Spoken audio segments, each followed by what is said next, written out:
investasi Apple bikin geleng kepala. Bali dapat Apple Academy Vietnam, dapat surga triliunan. Pada kunjungan CEO Apple Tim Cook ke Indonesia, harapannya mungkin lebih besar dari iPhone terbaru, tapi apa yang kita dapatkan hanya Apple Academy di Bali. Meski disambut dengan karpet merah dan senyum presiden, ternyata investasi Apple di Indonesia tindak setara dengan korupsi tambang timah timbulkan kerugian negara R271 triliun tanpa mengetahui siapa pemain utama dan beratnya dampak pada lingkungan. Mau tahu jumlah investasi Apple jumlahnya? Cuma 1,6 triliun. Sebanding dengan harga beli beberapa kelas bisnis tiket pulang pergi ke luar angkasa. Sedangkan di Vietnam, mereka dapat triliunan dong. Bukan cuma 1 atau 2, tapi 225 triliun rupiah.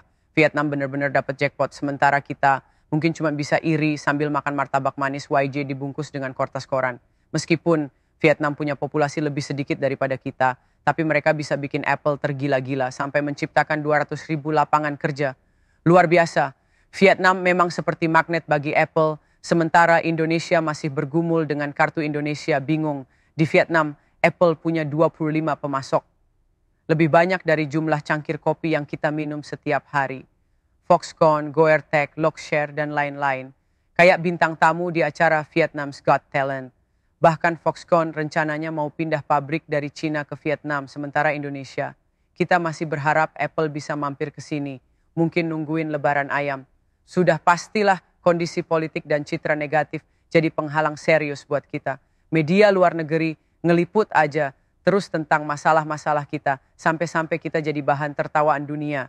Jadi ingat cerita Paman Usman yang meloloskan anak presiden yang jadi viral di TikTok. Walaupun oke-oke aja, kalau ada yang bilang nggak bisa dipungkiri, mungkin ada benang merah antara kekacauan politik dan kebijakan investasi Apple.